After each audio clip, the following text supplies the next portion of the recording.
वियुक्ता पतिना तेन द्विजेन सहचारिणा ताम्रशीर्षेण मत्तेन पतत्रिणा सहितेन वै। तेन पतिना वियुक्ता सहचारिणा द्विजेन ताम्रशीर्षेण मत्तेन पतत्रिणा संहितेन वै। तो कह रहे हैं कि ताम्रशीर्षेण मत्तेन पतत्रिणा, ताम्र के जैसे कलर वाले, ताम्रशीर्षेण मत्तेन जो बहुत मस्त हो रहा था थोड़ी देर पहले, पतत्रिणा सहितेन वही, माने जो कामना से जो बिल्कुल ही मतवाला सा हो रहा था, उसके ताम्रशीर्षेण, तांबे जैसा शीर्ष है जिसका, मस्तक का रंग है, क्रौंच पक्षी का जो माथे का रंग है वो ऐसा है जैसे तांबा हो।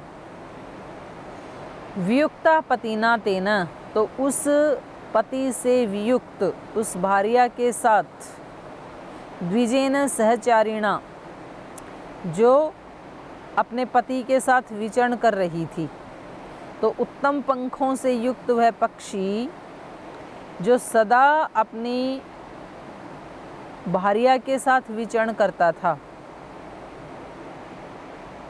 पतिना तेन द्विजेन सहचारिणा विमुक्तः ताम्रशीर्षेण मत्तेन पतत्रिणा सहितेन वै। तो वो अपने पति के तांबे के समान लाल लाल सा, चमकीला सा जो मस्तक है उसको देख करके वो करुणाम गिरम रुराव, वो बहुत करुणापूर्ण वाणी से रो रही थी। तथा विधम द्विजम दृष्ट्वा निषादेन निपातितं ऋषे धर्मात्मनस्तस्य कारुण्यम समपद्यत। तो इस प्रकार से द्विजम, उस दूसरे वाले को माने पुरुष को, दृष्टवा तड़फता हुआ देख करके, जो कि निषादेन निपातितम, जो कि निषाद के द्वारा मार गिराया गया था, तो इस प्रकार तड़फते हुए उस क्रौंच पक्षी को देख करके धर्मात्मन ऋषेः तस्य कारुण्यम संपद्यत। तो वो जो धर्मात्मा ऋषि हैं, धर्मात्मन ऋषेः, उस धर्मात्मा ऋषि के मन में, तस्य कारुण्यम, उस धर्मात्मा महर्षि वाल्मीकि जी के हृदय में कारुण्यम संपद्यत है, करुणा भराई। तो ऋषियों का जो हृदय होता है वो ऐसा होता है कि वो मक्खन से भी तो कोमल होता है।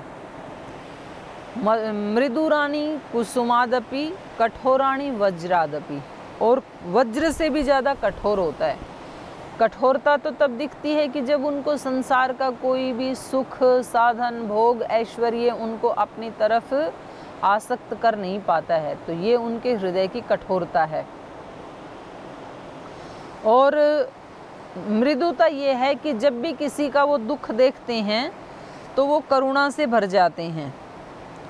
तो यहाँ भी महर्षि वाल्मीकि जी, वो तो पक्षी हैं, लेकिन उन पक्षियों में से जब वो मादा पक्षी विलाप करती है, करुणा से रोने लगती है, तो उनसे देखा नहीं जाता, वो करुणा से भर जाते हैं।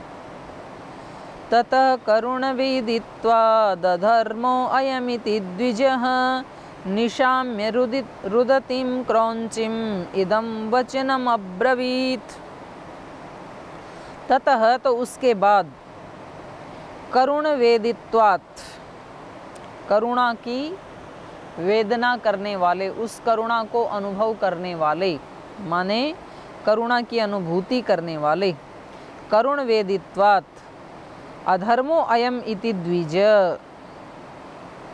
उस द्विज ने कहा अधर्मो अयम इति, अरे ये तो बड़ा अधर्म हो गया।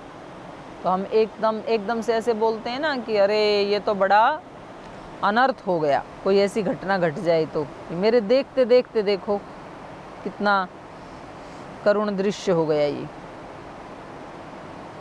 ततः करुण वेदित्वात् अधर्मो अयम इति द्विज निशाम्य रुदतीं क्रौंचिम इदम वचनम अब्रवीत।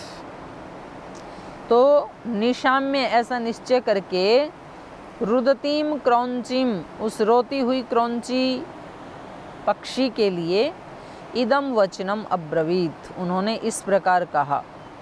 क्रौंची रो रही है, इनके हृदय में करुणा भर आई है।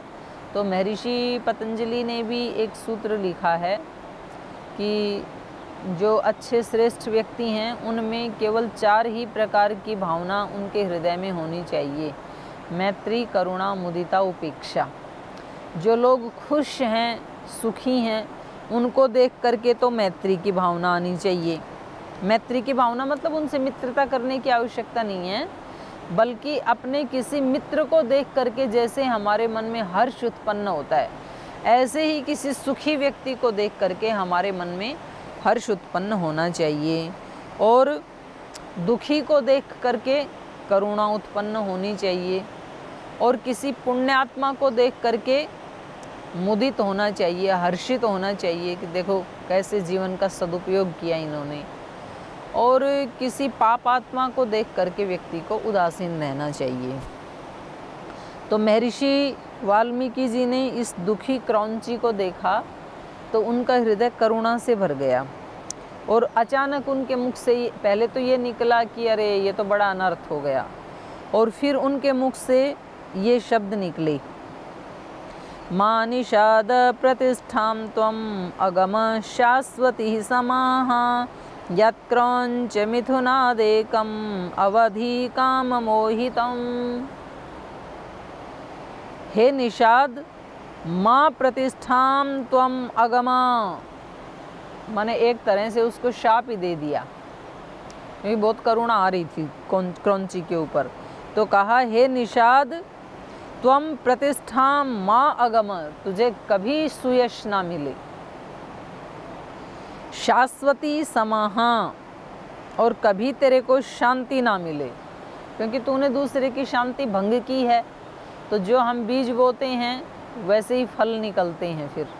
तो ये बात केवल धरती में गेहूं जो चना वाले बीज के ऊपर ही लागू नहीं होती है, ये बात हमारा चित्त भी एक खेत जैसे ही है। और गीता में तो उसको क्षेत्र ही कहा, खेत ही कहा, और आत्मा को क्षेत्रज्ञ कहा, किसान कहा। तो जैसे किसान अपने खेत में जैसा बीज बोता है वैसी फसल काटता है, ऐसे ही हम अपने मन में जैसा भाव रखते हैं वैसा ही हमें फल भी मिलता है। तो क्योंकि निषाद के मन में उसको देख के प्रसन्नता नहीं है, उसने बीज ही अशांति का बो दिया है, दूसरे के को दुख दिया उसने, तो दुख देने का बीज बो दिया है, तो बदले में तो दुख ही मिलना है, फिर सुख कहाँ मिलेगा। तो ऐसे हमें ना सुबह से शाम तक ये जो गीता में जिसको कर्म योग कहा है, वैसे वास्तव में कर्म योग, भक्ति योग, ज्ञान योग ये अलग अलग नहीं हैं, एक ही हैं। पर किसी के चित्त में ज्ञान की प्रधानता होती है तो फिर वो उसके अनुसार कर्म करता है, तो वो कर्म योग और भक्ति योग में पहुंच ही जाएगा। किसी किसी के मन में कर्म की प्रधानता होती है, लेकिन उसके साथ उसको ये भी होश है कि मुझे कर्म निस्वार्थ और निष्काम भाव से करना है, ये मेरी ड्यूटी है। और किसी किसी के चित्त में भक्ति की प्रधानता होती है, तो भक्ति तो ज्ञान और कर्म के बिना हो ही नहीं सकती है। भक्ति का मतलब ही है सेवा, भज सेवायाम। तो ये जब हम काम करते हैं ना, उस समय हमें ख्याल नहीं रहता है कि हम किस भाव से युक्त होकर के ये काम कर रहे हैं, और हमें पता नहीं है कि हम प्रतिपल अपना भाग्य अपने हाथों से लिख रहे हैं। लेकिन जब उस भाग्य का फल मिलता है तो हमें ये लगता है कि अच्छा फल मिलना चाहिए था मेरे को, लेकिन मैंने बीज तो ऐसा ही बोया था ना। जब मैं किसी की खुशी का हनन करता हूँ तो मुझे खुशी कहाँ से मिलेगी, क्योंकि मैंने बीज ही तो ना खुशी का बोया था, किसी को दुखी करने का बोया था। और ये कर्म फल व्यवस्था एक बार जब मनुष्य को समझ में आ जाती है तो फिर वो अपने कर्मों के प्रति बहुत सजग हो जाता है। और जो कर्मों के प्रति सजग हो गया, बस उसको फिर दूसरी साधना ना भी करे तो वो कर्म ही अपने आप में बड़ी साधना बन जाते हैं। तो इसलिए यहाँ ऋषि के एकदम हृदय से निकला कि निषाद, तू कभी भी शाश्वती समाहा माँ त्वम अगह, कभी भी तुझे शांति ना मिले। कभी भी प्रतिष्ठाम त्वम माँ अगम, कभी भी तुझे प्रतिष्ठा ना मिले जीवन में, क्योंकि यत क्रौंच मिथुनात् एकम अवधि ही, क्योंकि तूने इस क्रौंच पक्षी के मिथुन में से, जोड़े में से एकम अवधि ही, एक को तूने मार डाला है, तो ये तूने बहुत बुरा किया, तो तुझे भी शांति नहीं मिलेगी। तस्येथं ब्रुवतश्चिन्ता बभूव हृदि वीक्षतः शोकार्तेनास्य शकुने किमिदं व्याहृतं मया। लेकिन दूसरी तरफ जो संत होते हैं वो झट से किसी को अभिशाप भी नहीं देते हैं, और कभी उनके मुख से ऐसा निकल जाए तो बाद में उनको ये भी लगता है कि ये तो अज्ञानी है, इसने तो अपराध कर ही दिया, पर इसके पीछे पीछे मुझे कम से कम नहीं करना चाहिए था। तो जो थोड़ा भी साधना में व्यक्ति आगे चलता है, तो कई बार जब दूसरे लोग उसको तंग कर देते हैं तो वो कई बार दुखी होकर के कुछ बोल तो देता है, लेकिन अगले ही क्षण उसको ये लगता है कि ये तो नादान था ही, इसने तो गलती कर ही दी, और इसके पीछे पीछे मैंने भी गलती कर दी, तो ये ठीक नहीं हुआ, क्योंकि फिर तो दोनों एक ही जैसे हो गए। तो उसने यदि गलती की तो मुझे कम से कम इसका ध्यान रखना चाहिए था। तो ऐसा ही इनके साथ भी हुआ, वाल्मीकि ऋषि के साथ। तस्येथं ब्रुवतश्चिन्ता बभूव हृदि वीक्षतः, वीक्षत अपने हृदय के ऊपर चिंतन करते हुए, क्योंकि महापुरुष अपने एक एक कर्म का साथ साथ ही लेकर जोखा रखते हैं कि ये मेरे से शुभ कर्म हुआ या अशुभ कर्म हुआ। निषाद ने तो अशुभ कर्म किया, लेकिन मैंने ये जो उसके लिए उसको जो शाप दे दिया, ये मैंने ठीक किया या नहीं किया। तो ये कह रहे हैं तस्येथं ब्रुवतः चिंता बभूव, तो उसको अपना कर्म करने के बाद हृदि वीक्षतः, जब उन्होंने अपने हृदय में देखा, क्योंकि जैसे ही थोड़ा कोई फॉल्ट होता है ना, जैसे बिजली में जिस वायर से बिजली जा रही है और वहाँ थोड़ा भी फॉल्ट हो तो स्पार्किंग होती है, मतलब पता चलता है हमें कि यहाँ कोई फॉल्ट हो गया। तो जो अज्ञानी लोग होते हैं वो तो गलती पे गलती करते ही रहते हैं और उनको पता भी नहीं चलता है, लेकिन जो ज्ञानी पुरुष हैं, जो जागरूक व्यक्ति हैं, तो वो बड़ा संभल के चलते हैं। श्रद्धेय स्वामी सोमानंद जी महाराज जी जो प्रार्थना गाते थे, जोगी जोग जुगत से करना, निर्भय चारों कूट विचरना, संभल संभल पग धरना। माने आप योग कर रहे हो तो इसमें बड़ी सावधानी रखना, संभल के चलना। तो योगी ऐसे ही चलते हैं, उनको अपनी एक एक कर्म, एक एक क्रिया के प्रति वो सजग हो जाते हैं, सुबह से शाम तक जो करते हैं। तो ये, और उनको थोड़ा भी कहीं कोई त्रुटि हो जाए तो उनको तुरंत पता चलता है कि ये तो गड़बड़ हो गई। ये ऐसा ही है जैसे कोई गैरेज में काम करने वाला व्यक्ति हो, तो उसके कपड़े तो पहले से ही काले ही हैं, तो उनमें और 2-4 काले धब्बे लग जाएं तो क्या फ़र्क पड़ता है। तो उसको पता भी नहीं चलता है कि आज कहीं वो किसी भी गंदी जगह में भी बैठ जाएगा, मिट्टी में भी, कीचड़ में भी, कहीं भी बैठ जाएगा, काला पीला धुआं कहीं भी है वहाँ पर भी वो बैठ जाएगा, क्योंकि उसको पता है मेरे कपड़े पहले से ही गंदे हैं, इसमें और थोड़ा सा गंदा हो जाएगा तो क्या दिक्कत है। लेकिन जिसके कपड़े बिल्कुल सफ़ेद हैं, नेताजी वाले, तो उसमें यदि थोड़ा सा भी कहीं कोई डॉट लगता है, काला, लाल, नीला, पीला, तो वो तुरंत दिखता है फिर। तो ऐसे ही जो संतों का हृदय है वो सफ़ेद कपड़े जैसे ही होता है। तो उनके हृदय में अगर थोड़ी भी कोई त्रुटि उनसे हो जाती है तो फिर वो उनको अच्छी नहीं लगती है। तो ऐसे ही महर्षि वाल्मीकि जी ने उनको शाप दे तो दिया कि तू कभी भी शांति को प्राप्त ना करे, तू कभी भी प्रतिष्ठा को प्राप्त ना करे, लेकिन उन्होंने कहा तस्य इत्थं ब्रुवतः चिंता बभूव हृदि वीक्षतः शोकार्तेन अस्य शकुने किम इदं व्याहृतं मया। तो उन्होंने कहा कि अरे, इस पक्षी के शोक से पीड़ित होकर के इस पक्षी के शोक से मैं अपने हृदय में करुणा उत्पन्न होने के कारण शोकार्तेन तस्य शकुने हैं, इस पक्षी के शोक से शोक संतप्त होकर के मया किम इदम व्याहृत, ये मैंने क्या कर दिया, क्योंकि पता नहीं इनका पिछले जन्म का कोई हिसाब किताब रहा हो, इसने आके बदला लिया हो, या कौन कह सकता है कर्मों की गति के बारे में।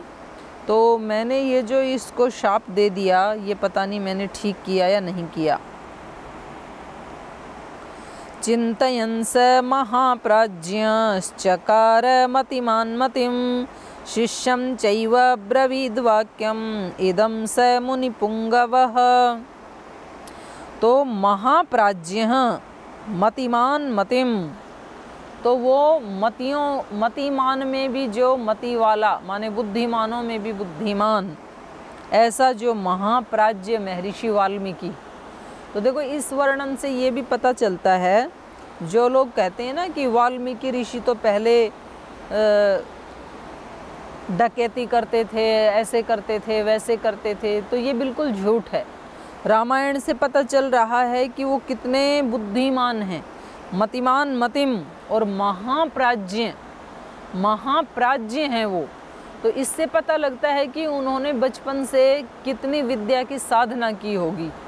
तो वो विद्वान भी थे, धर्मात्मा भी थे, ऋषि भी थे, और इतने बड़े महामानव के लिए हम ऐसे से फैला देते हैं अफवाहें।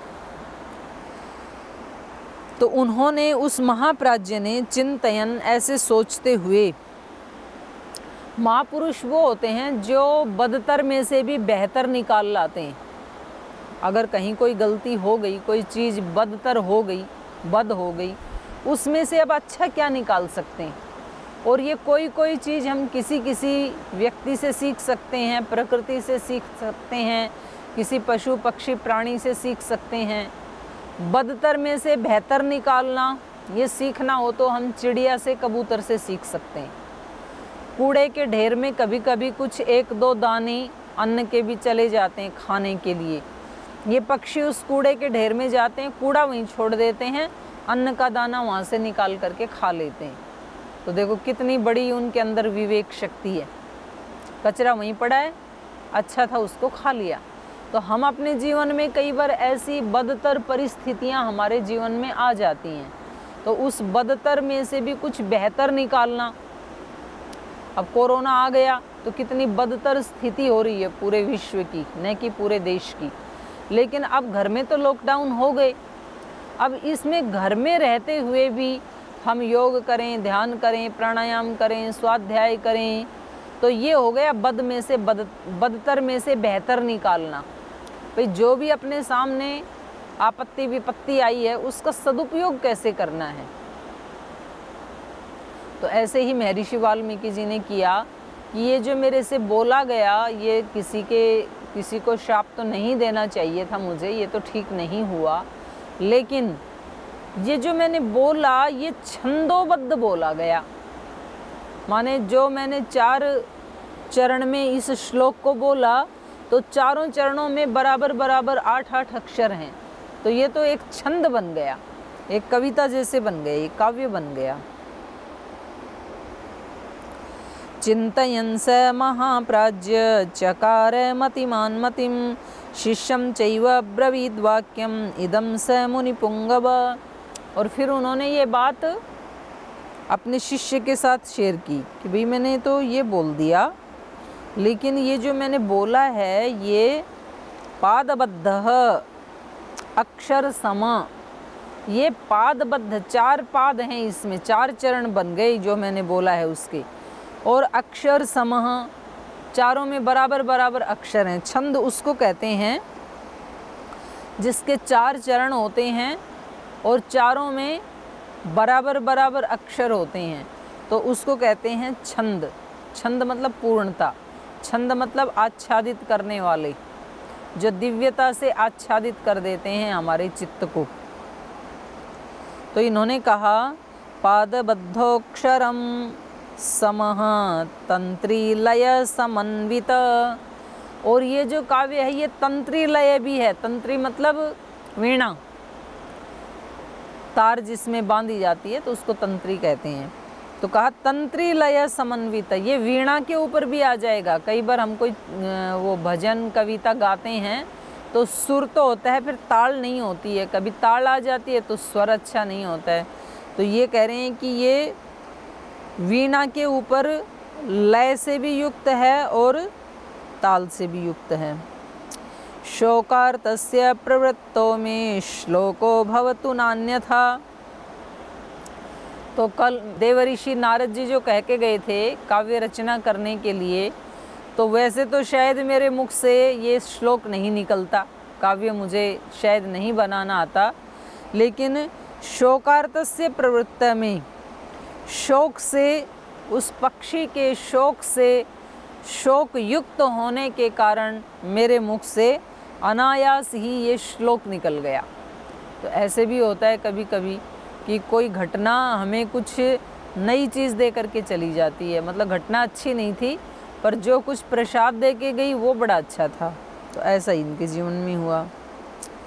शिष्यस्तु तस्य ब्रुवतो मुनेर्वाक्यम अनुत्तमं प्रतिजग्राह संतुष्टः तस्य तुष्टो भवन्मुनिः। तस्य ब्रुवतः मुने वाक्यम अनुत्तमम, उस मुनि के उन अनुत्तम वाक्यों को सुन करके, अनुत्तम माने जिससे उत्तम और कोई हो नहीं सकता है, अत्यंत उत्तम, सर्वोत्तम। तो उस मुनि के उन सर्वोत्तम वाक्यों को सुनते हुए शिष्यस्तु संतुष्टः प्रतिजग्राहः, वो जो शिष्य था वो संतुष्टि से भर गया, संतोष से भर गया, उनको बड़ी प्रसन्नता हुई। संतुष्टस्तस्य तुष्टो अभवत् मुनिः।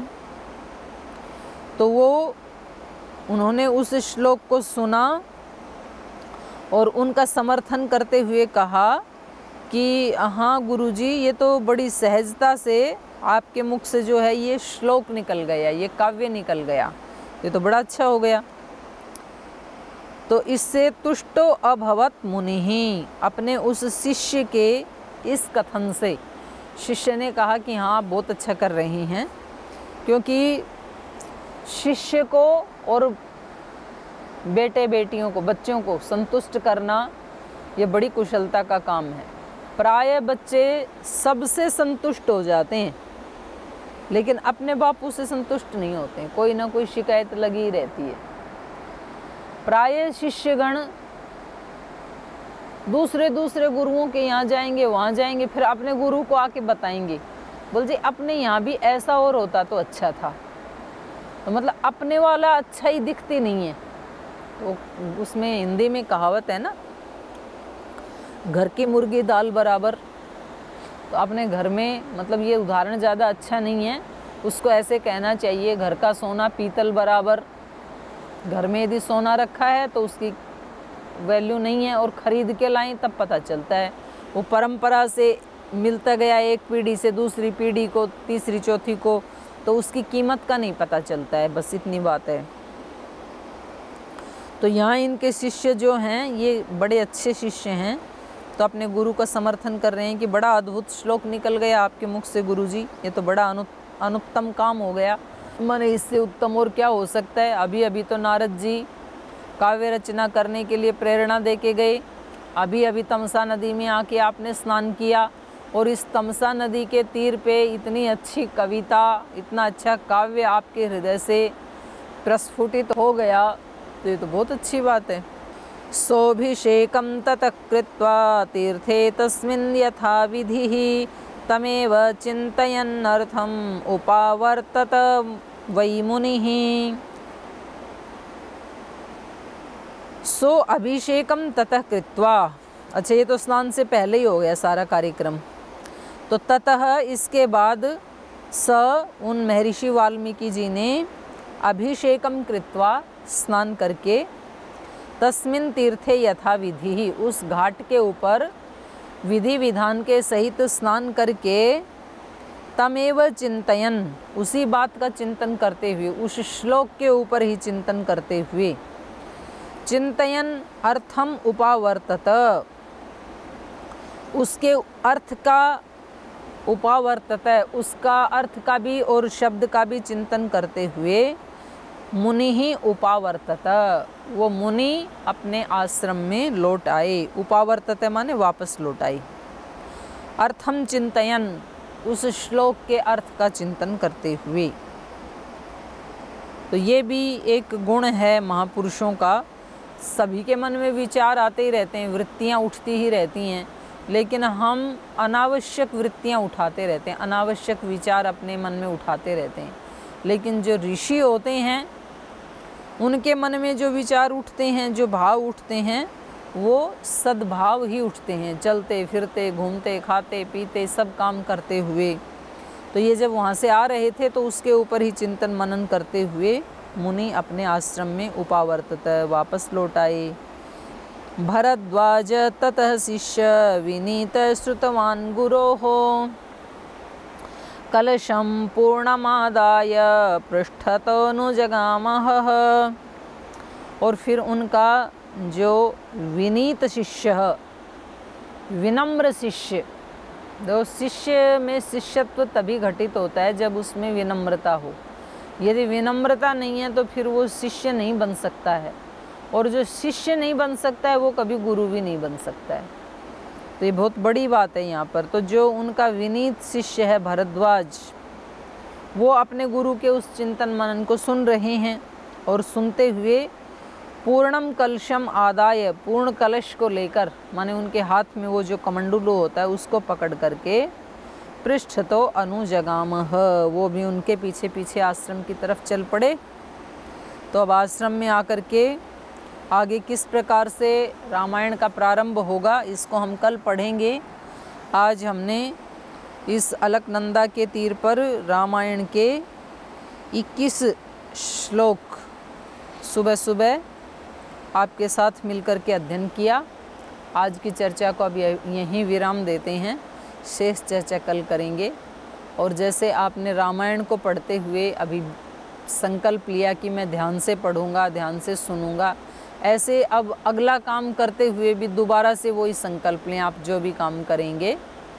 तो आज की चर्चा को यहीं विराम देते हैं। सभी का बहुत धन्यवाद।